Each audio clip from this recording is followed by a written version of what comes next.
자, 강의 시작하겠습니다. 각자 한번 뛰실까요? 쭉 올리겠습니다. 자, 오른쪽 가겠습니다. 자, 왼쪽 가겠습니다. 예, 좋습니다. 자, 어제 그 강의하기 전에 먼저 얘기 드렸듯이 다음 주부터는 우리 답안 대제목 달기 있죠. 학원 홈페이지 보시면은 오른쪽에 그 대제목 달기 그 부분이 있는데 많이 참여하셔가지고요. 거기 이제 활동을 잘 하시는 분들은 별도로 이제 소정에 예를 들면 이제 우리 학원에 이제 연습지라든지 이런 것들에 소정의 이제 상품을 드리겠습니다. 그래서 그거를 좀 참여를 많이 하시고자 하고요. 그리고 이제 그거를 하는 이유는 뭐냐면요. 이렇죠. 이 기술사 시험은 대제목에서 시작해서 대제목으로 끝나요. 대제목, 여러분께서 이제 보고서를 쓰실 때 제일 고심하시는 게 뭐죠? 순서예요, 순서. 대제목, 보고서를 쓸 때 제일 먼저 해야 될 작업은 뭐냐면 뼈대를 잡는 거죠. 그래서 대제목을 먼저 잡아야 돼요. 그 다음에 내용을 채워 넣는 과정이니까 대제목을 잡으면 한 반은 한 거예요. 그러면 논술에 있어서 가장 중요한 거는 뭐냐면 답안의 구성, 대제목인데 대제목을 좀 신경을 써서 쓰셔야 될 것 같아요. 예를 들면 한번 이렇게 볼까요? 자, 시험 문제 만약에 콘크리트 결함의 원인 이렇게 한번 해볼까요? 콘크리트에 대해서 시험 문제 하면 콘크리트 결함의 원인 이렇게 했다. 아니면은 저번에 시험 문제 낸 걸 한번 해볼까요? 콘크리트에서 예를 들어서 콘크리트에서 방리 또는 우리가 이제는 결손 이런 데서 시험 문제를 냈는데 이렇게 하면은 어떻게 이제 답안을 쓰실 건가요? 그럼 대부분 이렇게 쓰실 거예요.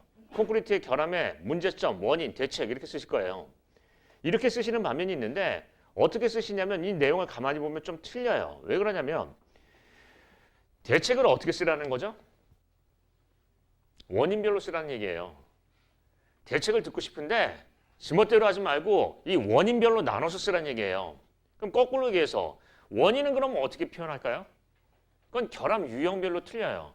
예를 들면 결함이 균열, 누수, 박리, 변형, 치마 여러 가지가 있다고 한다면 결함에 대해서 균열의 원인이 틀리고 박리의 원인이 틀려요. 박리도 예를 들면 뭐 팝아웃도 있을 수 있고 이런 부분이 있는데 그 원인이 다 틀리다고요. 예를 들어서 박리에서 AAR에 의한 박리는 과다 시멘트 때문에 생기는 거죠. 균열은 일반적인 균열도 있지만 건조 수축 균열도 있고 여러 가지 균열이 있어요. 그럼 각각의 균열 원인이 틀려요. 그러면 맨 처음에 이걸 푼다고 한다면 어떻게 접근해야 되냐면 결함에 대한 먼저 유형을 얘기를 하고요. 유형을 결함에 대한 형태를 얘기하고요. 그 다음에 결함에 대한 원인은 뭐냐면 원인은 유형별로 접근을 하셔야 돼요.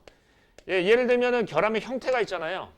균열에 대한 원인이 있고 뭐에 대한 원인이 있고요. 그러면 대책은 어떻게 되죠? 원인별 대책이 들어가야 돼요. 실은 이런 논술에 대해서 보시면은 그냥 콘크리트 결함하는 거하고요. 결함의 원인하는 거하고 틀려요.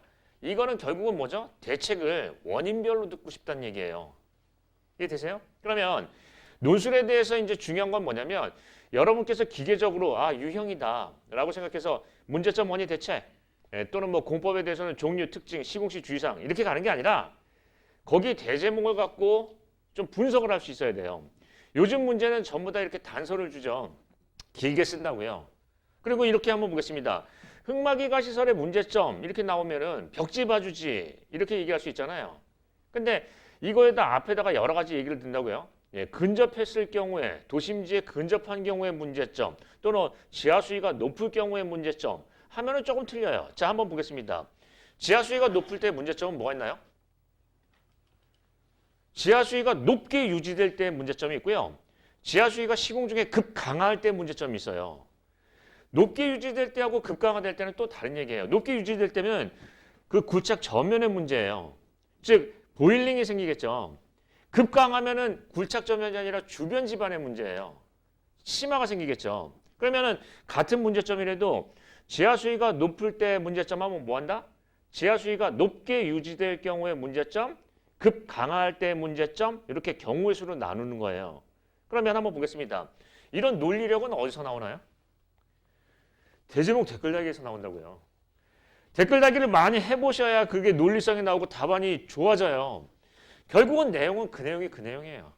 대단한 것도 없어요. 근데 이 답안을 평가할 때 보면은 이 대제목이 얼마나 논리적으로 선과 후가 연결성이 있느냐, 논리적으로 앞에 얘기한 게 뒤에 나오고 이런 식으로 논리적으로 가느냐에 따라서 이 답안의 평가는 상당히 격차가 벌어져요. 그럼 여러분께서 간과하기 쉬운 건 뭐죠? 그냥 외우시기만 하잖아요. 뭐 벽지 봐주지 외우고 그래프 외우고요. 그거보다 중요한 건 뭐죠? 논리력이에요.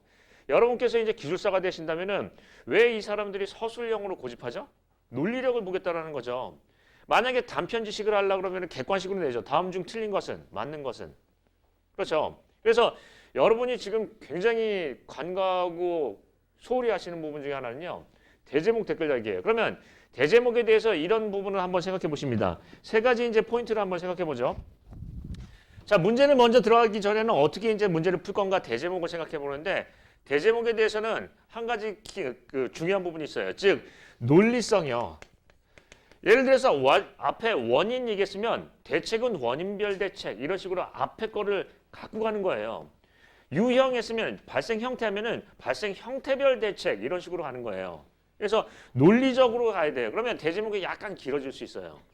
맞나요? 그 다음에 대제목에 키워드를 넣는 거예요. 키워드. 문제점 하는데 그냥 문제점이 있는 게 아니라 공학적 문제점, 경제적 문제점 이런 식으로 그 키워드를 넣어서 조금 더 집중하는 모습을 보이는 거예요. 공학상의 어떤 문제점이라고 하면은 이분들이 그냥 보는 것보다 이분은 좀 다르게 접근하는데 뭔가 집중되고 전문적인데 이런 느낌을 받아요. 그래서 대제목에 키워드를 넣고요. 가급적이면 이런 대제목도 나오는 게 좋아요. 흑막이 하면 뭐요? 집안 함몰 이런 식으로요. 그런 키워드가 들어가야 돼요. 그냥 문제점 하는 게보다 집안 함몰의 문제점 또는 최근에 어떤 이슈가 되는 이슈로서의 집안 함몰의 문제점 이런 식으로 쓰는 거예요. 그러면 한번 보겠습니다. 여러분께서 이제 신문사 같은 데서 제일 힘들어하는 게 뭐죠? 제일 고민하는 부분이 뭐죠? 타이틀 뽑는 거예요. 그 내용 채우는 것보다 앞에 타이틀을 뭘로 위에 올릴 건가 그리고 대제목을 어떻게 뽑을 건가 그걸 제일 중요시해요. 그래서 그거 할 때는 국장도 끼고 사장도 끼고 다 하잖아요. 그 대제목을 이번에 타이틀을 뭘로 올려 이런 것들을 하잖아요. 그거 하나예요. 그러면 다시 한번 보겠습니다. 여러분이 제일 소홀히 하시는 건 뭐예요? 대제목이라니까요. 대제목. 자, 그러면 이제 대제목에 대해서 이제 보시겠습니다. 대제목을 작성하실 때 맨 처음에 첫 번째 그 대제목 안에는 이 대제목에 대해서 논리성을 생각하신다. 이걸 한번 생각해 보시고요.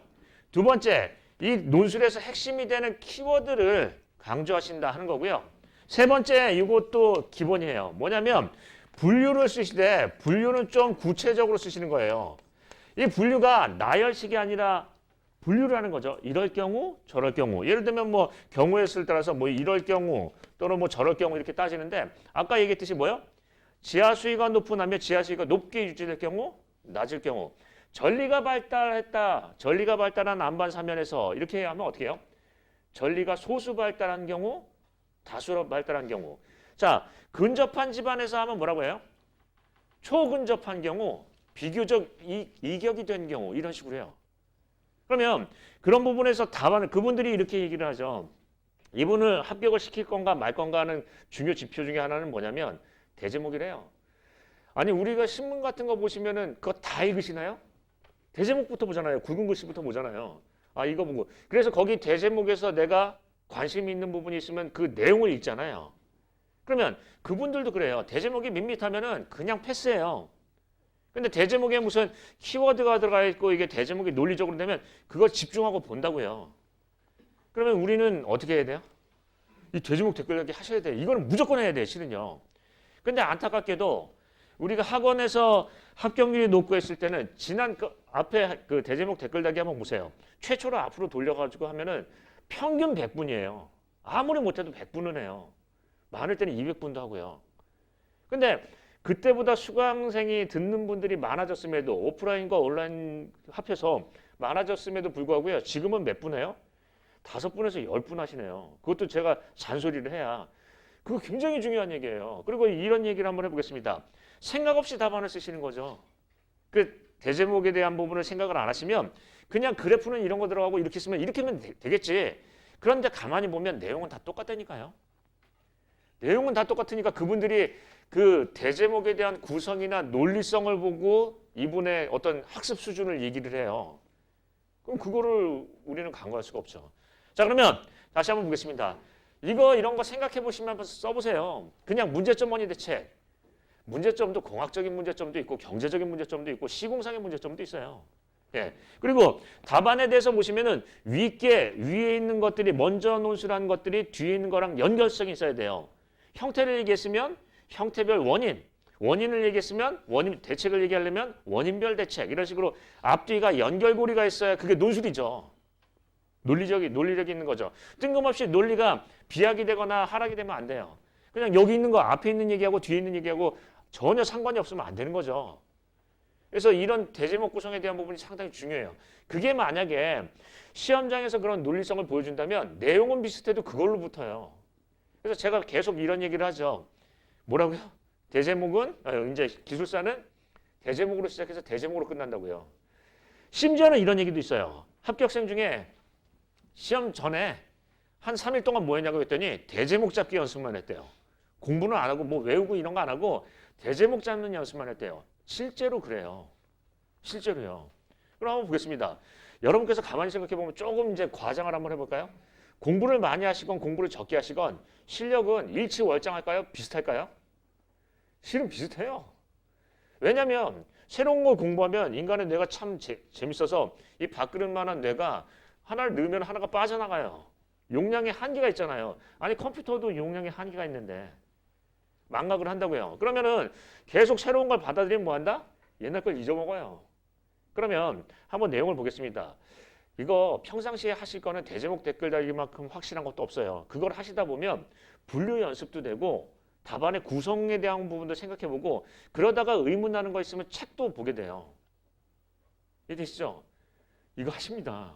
100분은 올려야 돼. 이게 그 학원에 무슨 뭐 이게 댓글 수가 올라간다고 해서 이게 그 대제목 댓글 달기 그거 보지도 않는데 다른 분들은 그거 뭐 많이 한다고 해서 뭐 대단한 건 아니에요. 하지만 중요한 건 뭐예요? 이게 효과적이라는 건 분명히 자명해요. 그래서 그렇게 하시겠습니다. 자, 이 뭐 상품을 받는 게 중요한 게 아니라 대제목 댓글 달기가 얼마나 중요한지 그걸 생각해 보시고요. 자, 오늘 할 거 볼까요? 406